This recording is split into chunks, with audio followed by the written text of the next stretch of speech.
শব্দটা শুনিয়ে দেই।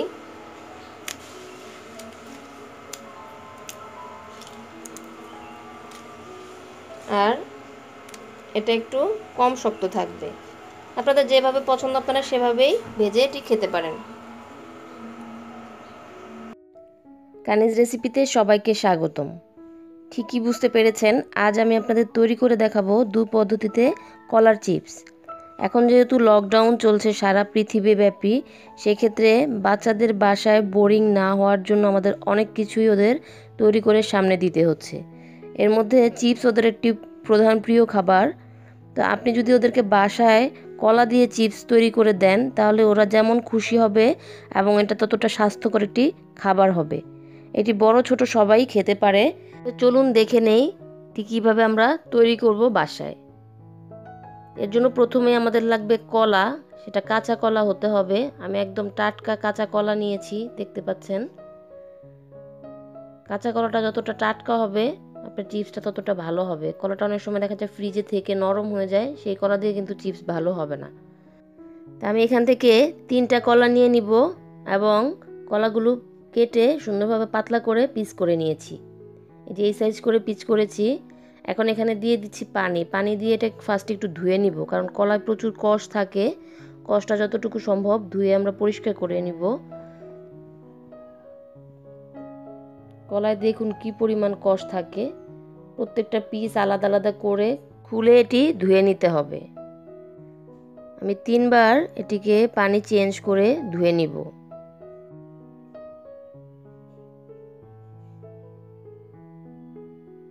খুবই আলতো হাতে কষলে কষলে ধুয়ে নিতে হবে, তা না হলে ভেঙে যাবে, কারণ কলার পিসগুলো অনেক পাতলা করে কাটা।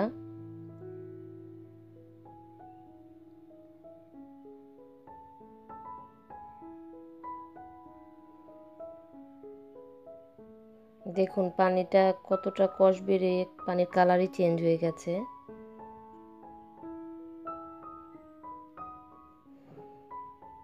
তো আমার ধোয়া হয়ে গেছে 3বার। এখন আমি একটু বেশি করে পানি হাঁড়িতে নিয়ে কলার স্লাইসগুলো দিয়ে দিচ্ছি।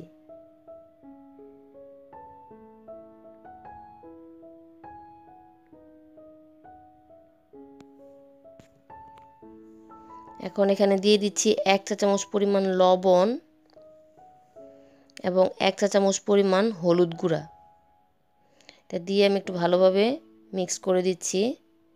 এতে করে কলার কালারটাও একটু ইয়েলিশ কালার হবে এবং কলার কষগুলো ভালোভাবে বের হয়ে যাবে। আমি এটা আধা ঘন্টা এভাবে ভিজিয়ে রেখে দিব। ফিরে আসছি আধা ঘন্টা পর। ফিরে এলাম আধা ঘন্টা পর। দেখুন আমার কলাগুলো কিন্তু একটু ইয়েলিশ কালার হয়ে গেছে। তাই আমি এখন এগুলোকে কষলে ভালোভাবে ধুয়ে দেখুন পানিটা দেখুন, তাহলে বুঝতে পারবেন যে কতটা কষ বের হয়েছে। যে হলুদ জমাট বাঁধা যেগুলো, এগুলো কিন্তু সবই কষ। আমি এটা এখন ধুয়ে স্টেনারে নিয়ে পানিটা ঝরিয়ে নিয়েছি। এখন একটি ছড়ানো ট্রে নিয়ে নিয়েছি, এর উপরে দিয়ে দিচ্ছি কিচেন টিস্যু। পানিগুলো একটু শুকিয়ে নিব আর কি কলা থেকে। তো কলাগুলো এখন একটু ছড়িয়ে ছড়িয়ে ট্রের উপরে রেখে দিচ্ছি।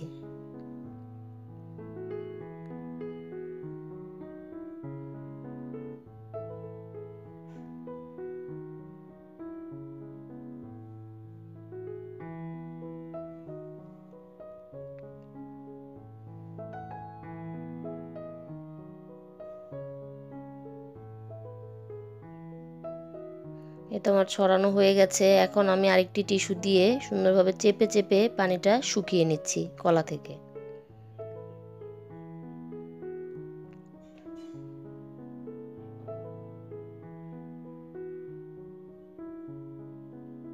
দেখুন আমার পানি কিন্তু শুকিয়ে গেছে।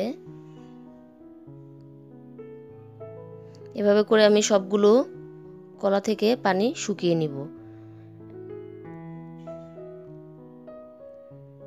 তো আমার পানিটা যতটুকু সম্ভব শুকিয়ে নিয়েছি। এখন চলে এসেছি চুলায়। আমি আগে থেকে তেল দিয়ে দিয়েছিলাম প্যানে। তেলটাও গরম হয়ে গিয়েছে।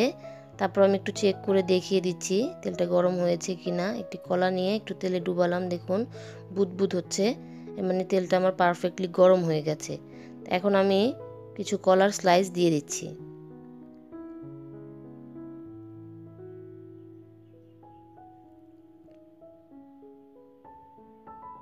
দেওয়া হয়ে গেছে। এখন চুলাটা কিন্তু মিডিয়াম ফ্লেমে রেখে এগুলো ভাজতে হবে। লো ফ্লেমে রাখলে কিন্তু ভাজা ভালো হয় না। আমি এখন একটু নেড়ে চেড়ে উল্টিয়ে পাল্টিয়ে দিব। মিডিয়াম ফ্লেমে রাখলে এটা ভাজার জন্য আপনার 2 থেকে 3 মিনিটের মতো সময় লাগবে।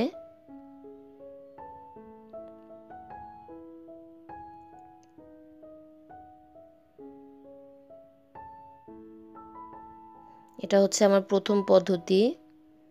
এই পদ্ধতিতে ভাজলে আপনারা কিন্তু এটা স্টোর করতে পারবেন না, সেক্ষেত্রে অনেক বেশি নরম হয়ে যাবে। আর এটা বাচ্চারা যখন খেতে চায় সাথে সাথে ইনস্ট্যান্ট বানিয়ে দিলেই ওদের খেতে ভালো লাগবে। বাচ্চা বা বড়রা যে কেউই খেতে পারেন।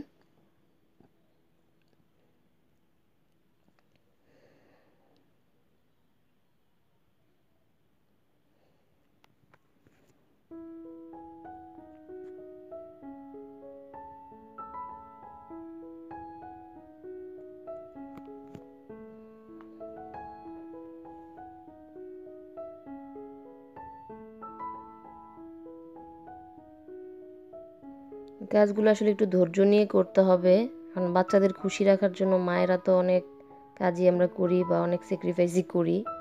সেক্ষেত্রে ওদের জন্য, ওদের একটু খুশি করার জন্য একটু সময় নিয়ে ধৈর্য ধরে এগুলো বানিয়ে ওদের সামনে দিলে ওরা যে হাসিটা দিবে, খুশি হবে, এটা দেখে কিন্তু মায়েদের প্রাণ জুড়িয়ে যাবে। আমার ভাজা এ পর্যায়ে হয়ে গেছে। এখন আমি এগুলোকে তুলে নিব। টি স্টেনারে তেল ঝরিয়ে আমি তুলে নিব একটি টিস্যুর উপরে, যাতে করে যা তেল থাকবে বাকি তেলটুকুও যেন চুষে নেয়। তো উঠানো হয়ে গেছে। এখন আমি আবার আরেকটু দিয়ে দিচ্ছি।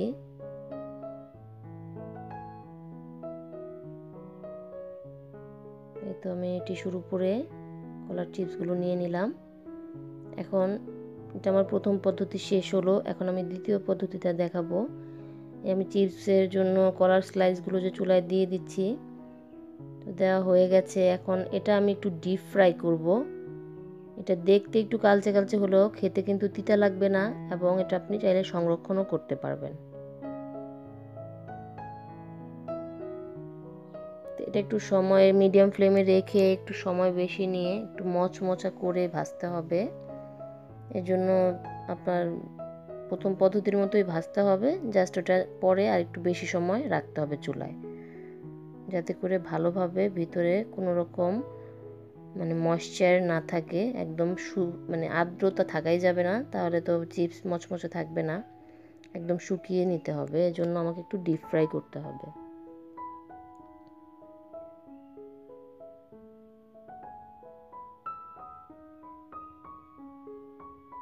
এটা হয়তো আমার 4 থেকে 4.5 মিনিটের মতো সময় লাগবে ফ্রাই করার জন্য।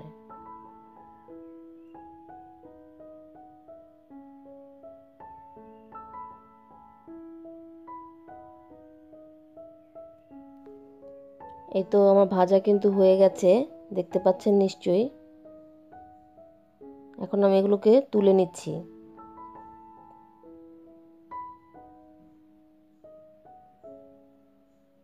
আমি পাশাপাশি রেখে দেখালে আপনারা বুঝতে পারবেন দুটির কালার। আমি আগে তুলে নিচ্ছি এবং একইভাবে আমি সবগুলো ভেজে নিচ্ছি। আমি প্রথম পদ্ধতিতেই সবগুলো ভাজবো, দ্বিতীয় পদ্ধতিটা সংরক্ষণের জন্য।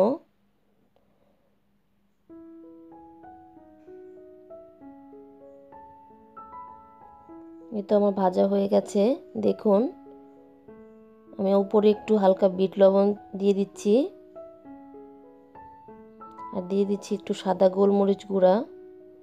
বাচ্চারা যদি ঝালটা বেশি পছন্দ না করে তাহলে না দিলেও চলবে গোলমরিচটা, তবে গোলমরিচ গুঁড়াটা দিলে ভালো লাগে খেতে। তো আমি একটু চিলি সস দিয়ে এটাকে সার্ভ করব। দেখলেন তো কত সহজে তৈরি হয়ে গেল 2 পদ্ধতিতে কলার চিপস। আশা করি ভিডিওটি ভালো লেগেছে। ভালো লাগলে আমার চ্যানেলটি সাবস্ক্রাইব করবেন। প্রথম পদ্ধতিতে যে ভাজা হয়েছে সেটা একটু কিন্তু গোল্ডেন কালার আছে, আর যেটা একটু ডার্ক কালার সেটা দ্বিতীয় পদ্ধতি। আপনারা দ্বিতীয় পদ্ধতিতে ভেজে আপনারা একটি এয়ারটাইট কন্টেনারে রাখলে এটি 3 থেকে 4 দিন পর্যন্ত ক্রিস্পি থাকবে, ভালো থাকবে। আজ তাহলে বিদায় নিচ্ছি। আমার পরবর্তী ভিডিও দেখার আমন্ত্রণ রইল। সে পর্যন্ত সবাই সুস্থ থাকবেন, ভালো থাকবেন, নিরাপদে থাকবেন। আল্লাহ হাফেজ।